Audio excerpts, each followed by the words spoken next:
সাথে আসবো।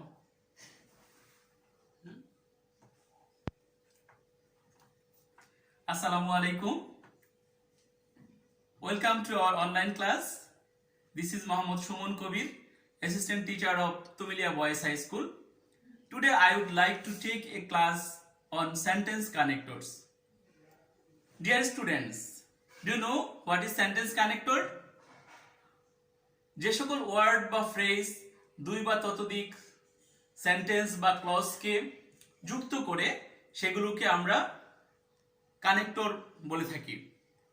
এই কানেক্টরকে অনেক কখনো কখনো লিঙ্কিং ওয়ার্ডও বলে থাকে। এন্ড অর্থাৎ এবং সমজাতীয় দুটি বক্তব্যকে যুক্ত করার ক্ষেত্রে এন্ড ব্যবহৃত হয়ে থাকে। I was ill and I could not go to school. But তো বাট অর্থ কি? কিন্তু সাধারণত বিপরীতধর্মী দুটি ক্লজকে যুক্ত করার ক্ষেত্রে আমরা বাট ব্যবহার করে থাকি। The man is poor but he is honest. or অথবা বা নতুবা বিকল্প ইতিবাচক দুটি বক্তব্য বা প্রস্তাবকে যুক্ত করার ক্ষেত্রে সাধারণত আমরা অর ব্যবহার করে থাকি। এটা অনেকটা শর্তের মতো। You will come or I will go. As শব্দটির অর্থ রূপে, হিসেবে, যেহেতু ইত্যাদি বিভিন্ন অর্থে আমরা ব্যবহার করতে পারি। As he is ill, he cannot go to school.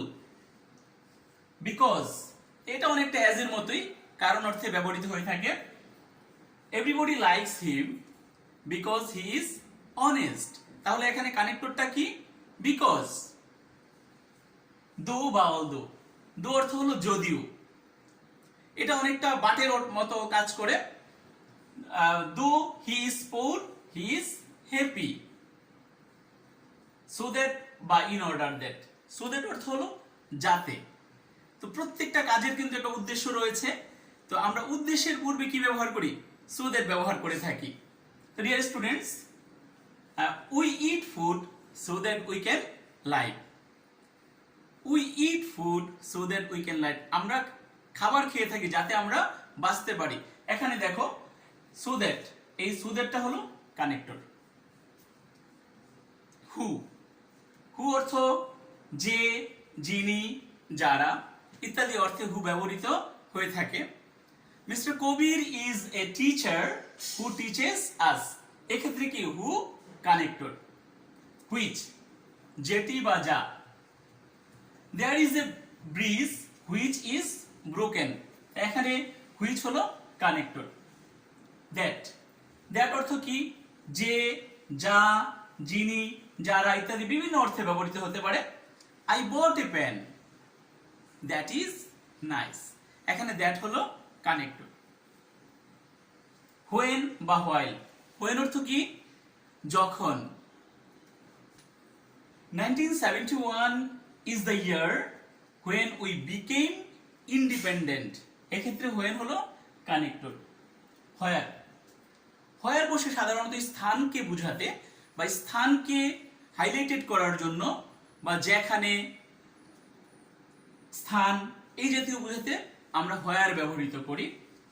Gazipur is a city where we live. If অর্থ কি? যদি। এটা একটা শর্ত, এটা একটা শর্ত বা condition. If you read more you will learn well. যদি তুমি বেশি পড়ো তাহলে তুমি বেশি শিখবে, এটা অনেকটা শর্ত। তাহলে এখানে কি? ইফ হলো কানেক্টর। ওয়েদার মানে হলো কি না। I do not know whether he came. আমি জানি না সে এসেছিল কিনা। তাই এখানে ওয়েদার হলো কানেক্টর। হোয়ারেস যেখানে, অথচ। Karim is lazy whereas Rahim is hardworking. অর্থাৎ করিম অলস যেখানে রহিম কঠোর পরিশ্রমী। বোথ ড্যাশ ড্যাশ এন্ড অর্থাৎ কোনো ব্যক্তির যখন একাধিক গুণাবলী বোঝানো হয় বা একাধিক দোষ বা কোনো এরকম কিছু বোঝানো হয়, তখন আমরা কি বসি, বোথ ড্যাশ ড্যাশ অ্যান্ড ব্যবহার করি।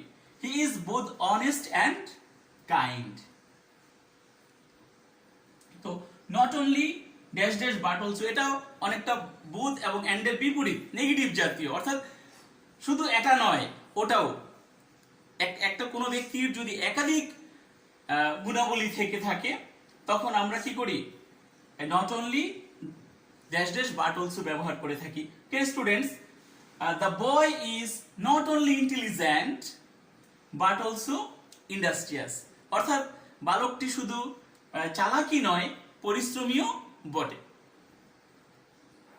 Either dash dash or, either or মানে হলো হয় এটা নয় ওটা, অর্থাৎ এটা হবে নতুবা ওটা হবে। The man is either mad or foolish, লোকটি অনেকটা ইমাজিনেশনের মতো, আনরিয়েল ট্রুথ হতে পারে এটা, লোকটি হয় পাগল অথবা বোকা।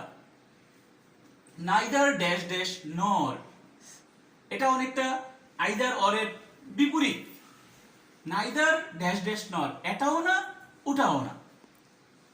Fahim is neither a poet নর এ সিঙ্গার, অর্থাৎ যদি তোমরা খেয়াল করবে, কিছু টেকনিক অ্যাপ্লাই করবে, যদি কোনো সেন্টেন্সের মধ্যে তোমরা নাইদার, প্রথমে নাইদার দেখো, তার পরবর্তী শূন্যস্থানটার ক্ষেত্রে নর বসাবে।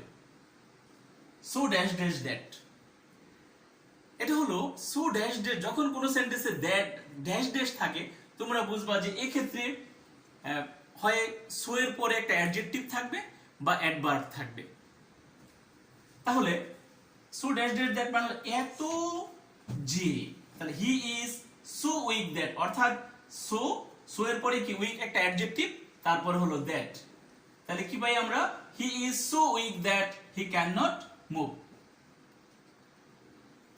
আনটিল, আনটিল যতক্ষণ না, আনটিল মানে কি যতক্ষণ না। ওয়েট হেয়ার বা till it is night.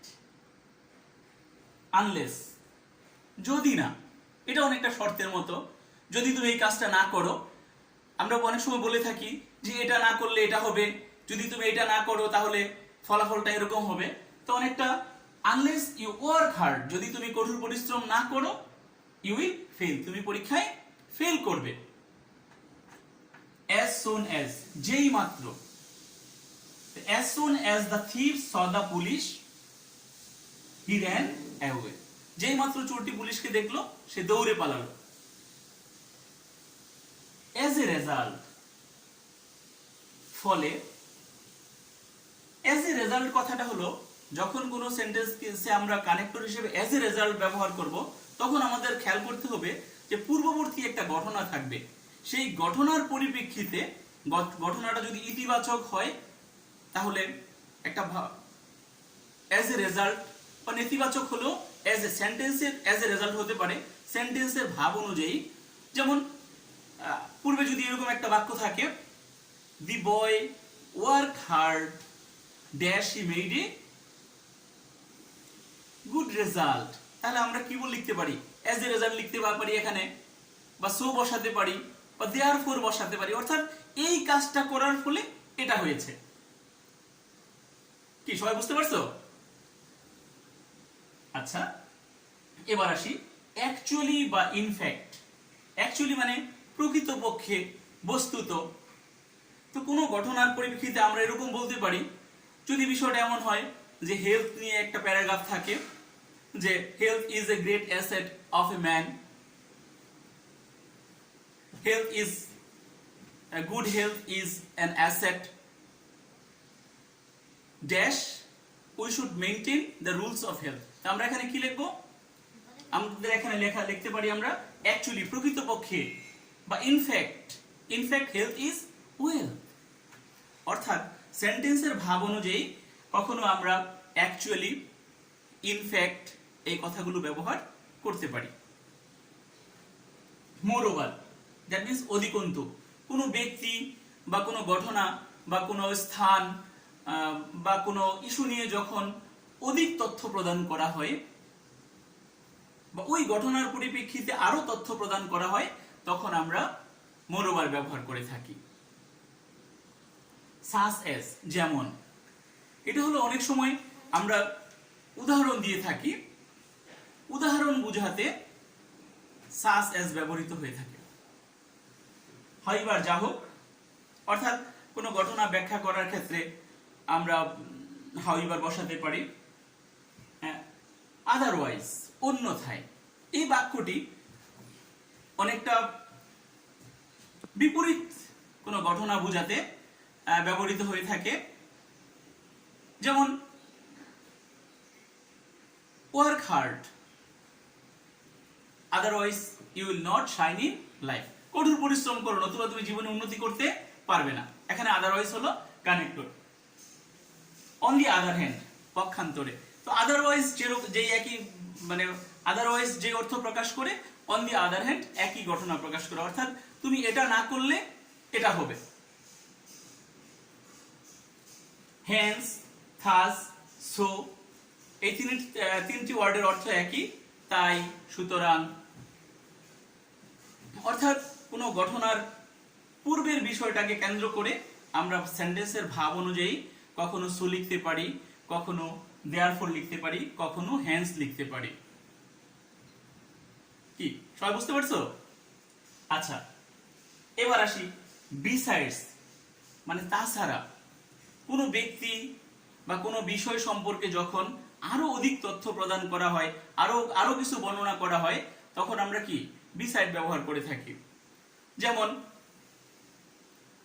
Trees are very essential for us, trees gives us food, dash they give us medicine. তাহলে আগে আমরা দুটা তথ্য প্রদান করেছি, তারপর আরো তথ্য প্রদান করার ক্ষেত্রে আমরা কি লিখতে পারি? Besides they give us medicine. Dear learners, বুঝতে পেরেছো সবাই? Because of, due to, owing to, এগুলো অর্থ প্রকাশ করে, অর্থাৎ কারণে বুঝাতে বিকজ অফ বসে, ডিউ টু বসে, ওয়িং টু ইত্যাদি বসে। যেমন, the boy could not go to school because of his illness. The boy could not go to school due to his illness.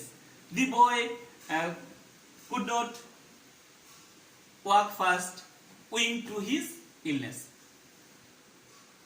For example, উদাহরণস্বরূপ, কোনো ঘটনার বা কোনো বিষয় সম্পর্কে যখন উদাহরণ দেওয়া হয় বা উদাহরণ দেওয়ার প্রয়োজন হয়, তখন আমরা ফর এক্সাম্পল ব্যবহার করতে পারি।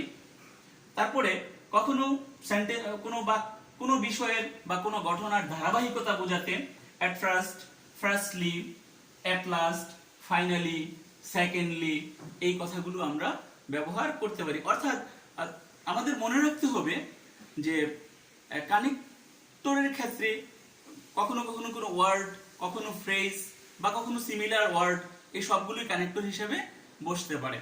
অর্থাৎ সেন্টেন্সের ভাবটা আমরা যখন কানেক্টর করব, আমাদের সেন্টেন্সের ভাবটা বুঝতে হবে, অর্থটা বুঝতে হবে। তো আমি বিশ্বাস করি তোমরা যদি সেন্টেন্সের অর্থ বুঝে, ভাব বুঝে তোমরা শব্দগুলোকে, কনজাংশনগুলোকে কানেক্টর হিসেবে ব্যবহার করো, আমার মনে হয় একটা সার্থক বাক্য হবে এবং তোমরা এই টপিকসটাতে 5-এ 5 পেতে সক্ষম হবে। তো তোমরা বাসায় এগুলো অনেক চর্চা করবে, তাহলে আশা করি কানেক্টর তোমাদের কোনো সমস্যা থাকবে না। Thank you once again.